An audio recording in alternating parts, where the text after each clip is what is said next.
Sud Radio Parlons Vrai chez Bourdin, 10h30, 12h30, Jean-Jacques Bourdin. Bien, il est 12h09, vous jouez, hein, vous avez entendu Joseph, hein, Joseph Ruiz, vous jouez, évidemment, hein, profitez-en. Allez, dans un instant, nous allons parler de l'Iran. Pourquoi ? Pourquoi ? Parce que la situation est un tournant peut-être, hein, en Iran. 3 journées de grève et de manifestation en Iran à partir d'aujourd'hui.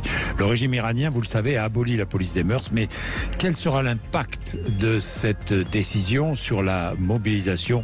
Nous allons en parler dans un instant avec notre invité qui est Thomas Flichy de la Neuville, qui est enseignant en géopolitique à Rennes School of Business. Thomas Flichy qui sera avec nous dans 2 minutes. Et si vous voulez intervenir, vous n'hésitez pas, 0826 300 300 12h10.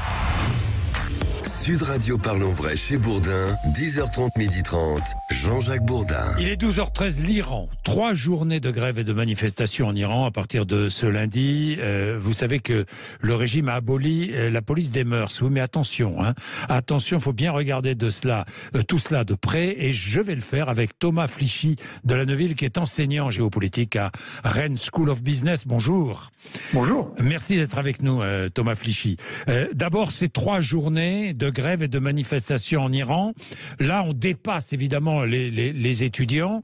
Il va falloir surveiller ça de près. Est-ce que les contestataires vont mobiliser ? Effectivement, on peut dire qu'on est à un point charnière aujourd'hui au Moyen-Orient. L'Arabie Saoudite est en train de se rapprocher de la Chine et de la Russie. Et simultanément, l'Iran est en train de se rapprocher des Occidentaux. Les manifestations sont extrêmement importantes. Elles touchent la jeunesse, notamment les jeunes filles qui sont très scolarisées et qui regardent de près les médias occidentaux. Et ça touche également les minorités, notamment celles du sud de l'Iran, les Baloutches, qui sont en train de se mobiliser contre le pouvoir central. Alors aujourd'hui, demain et mercredi, 3 journaux, grève, manifestation. Mais qui appelle à la grève et qui va manifester ? Il y a différents activistes qui appellent aux manifestations. Ça peut être des activistes qui viennent des minorités périphériques de l'Iran, également des jeunes. Mais ce sont des activistes qui agissent dans un régime qui est quand même contrôlé de façon très fine. Lorsque j'ai pu voyager en Iran et à Téhéran en particulier, j'ai pu me rendre compte que cette police des mœurs exerçait une surveillance, mais très subtile. On pouvait voir il y a quelques années à Téhéran des femmes iraniennes, par exemple, avec en guise de tchador un drapeau américain, ou bien des transsexuels dans les parcs. Donc, il ne faut pas imaginer une répression violente, que ce soit la norme en Iran. La norme, c'est un contrôle subtil de la population.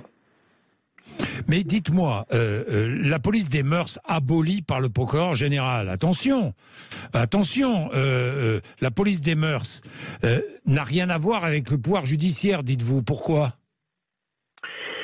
L'abolition de la police des mœurs est une mesure d'ordre symbolique, d'ordre médiatique. Voilà, il faut faire attention. Voilà, il s'agit de donner un gage aux manifestations. Il s'agit surtout d'apaiser, car le pouvoir a peur, en fait, d'une déstabilisation globale du pays. Voilà. Finalement, elle est abolie par ceux qui l'ont créée, quoi. Exactement. Elle est abolie par ceux qui l'ont créée pour donner un gage aux manifestations et pour les calmer. Oui, pour les calmer. Elle était discrète, dites-vous, hein, cette police des mœurs.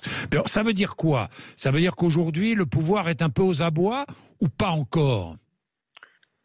Si, en fait, les différents spécialistes de l'Iran le disent tous, il y a un vrai risque de déstabilisation, il y a un vrai risque de changement complet de régime en Iran. La jeunesse iranienne aspire à la fois à la perpétuation de son identité et du chiisme, mais elle aspire aussi à l'ouverture internationale. Et beaucoup de ces étudiants souhaitent étudier en Corée du Sud, en France, en Occident, un peu partout. Et c'est pour l'instant compliqué pour eux. Oui. Alors qu'ils sont très connectés et qu'ils contournent les interdictions du régime concernant les sites Internet et qui sont présents en fait sur les réseaux sociaux. Mais ils arrivent à se connecter, à être présents sur les réseaux sociaux, malgré la censure politique. Oui, aucun problème pour eux. Ils contournent, ils sont sur tous les réseaux sociaux.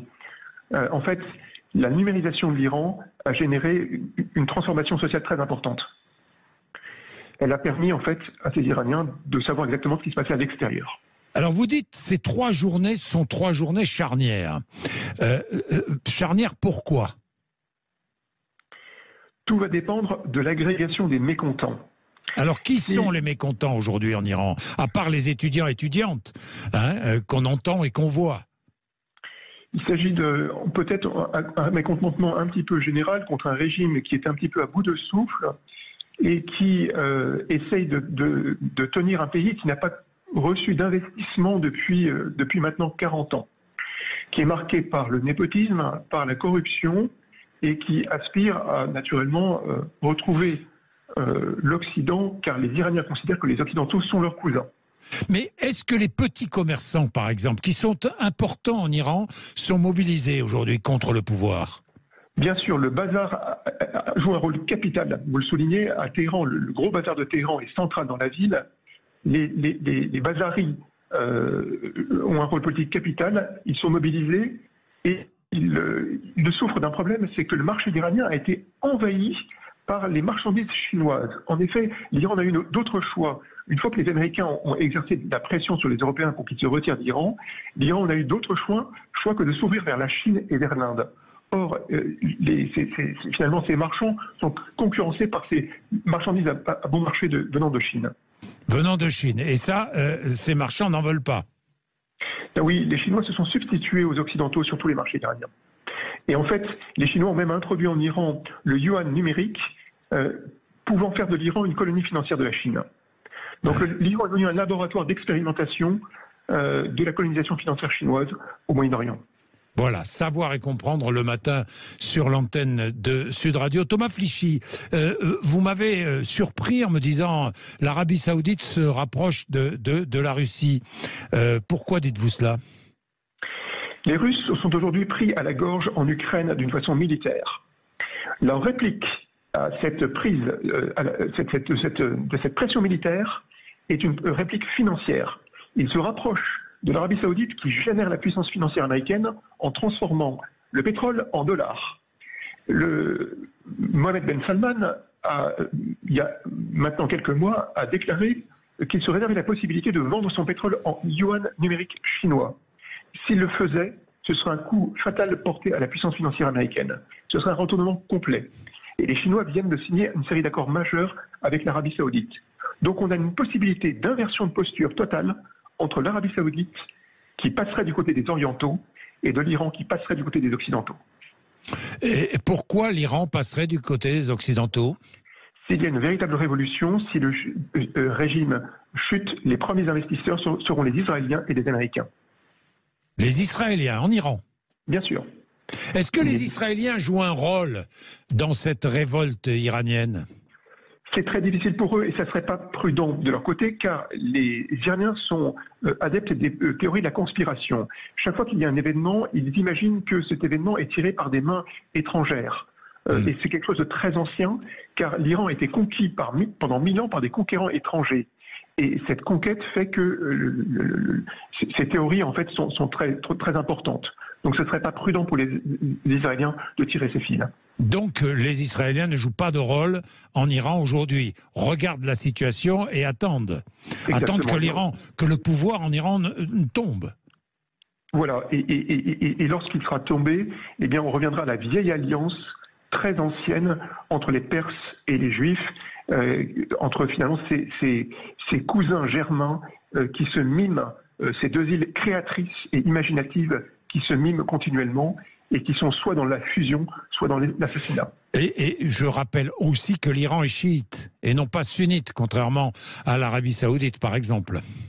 Oui, et il y a aujourd'hui des minorités sunnites en Iran qui s'agitent contre le pouvoir central, des Arabes notamment. Bien, merci beaucoup. Merci à vous, Thomas Flichy de la Neuville. C'est très intéressant tout cela, hein, enseignant géopolitique à Rennes School of Business. Merci d'avoir réfléchi. Nous allons suivre évidemment de très près tout ce qui se passe en Iran, parce que, comme vous le disiez, ces 3 journées sont 3 journées charnières. Nous verrons comment réagira le pouvoir iranien, en sachant que il y a déjà eu 300 morts en Iran, hein, 300 personnes qui ont été tuées par les balles du pouvoir en Iran. Il est 12h22. Nous jouons sur l'antenne de Sud Radio, Joseph Ruiz. Nous jouons parce que c'est le grand sapin de Sud Radio. à l'antenne de Sud Radio. C'est le rendez-vous annuel que nous avons et on joue, en gros c'est simple, vous appelez au 0826 300 300 et tous les jours dans Parlons Vrai chez Bourdin, on vous fait gagner un cadeau. Aujourd'hui en jeu, un livre Gueule du rugby, c'est le 3e volet de cette quadrilogie.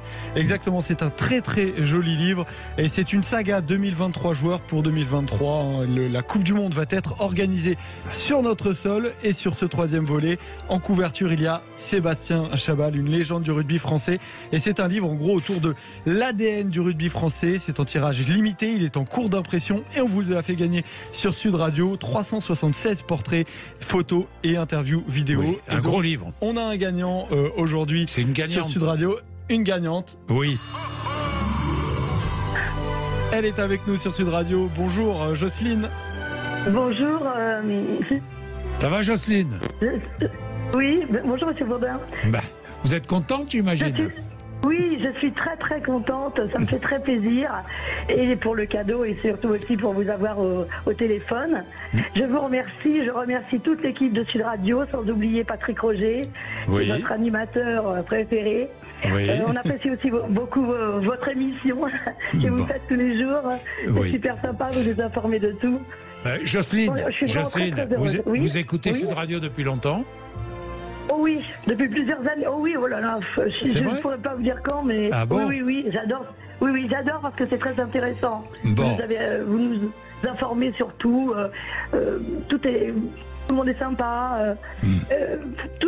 C'est vraiment très intéressant, franchement. Ça me fait plaisir, Jocelyne. Vous êtes la meilleure des radios. Vous êtes à Livry-Gargan, en Seine-Saint-Denis. Voilà, oui. Ça me fait plaisir de vous savoir heureuse d'abord. Je l'entends dans votre voix. Je l'entends dans votre voix. Et puis ça me fait plaisir de savoir que vous êtes bien sur Sud Radio. Nous aussi on est bien d'ailleurs. Oui. D'ailleurs, vous savez, quand nous on est bien, vous êtes bien. Et inversement. C'est vrai. C'est comme ça que ça se passe. C'est vrai. J'aime aussi votre émission. Enfin, toutes les émissions de Sud Radio sont très intéressantes. C'est vraiment très agréable de vous entendre.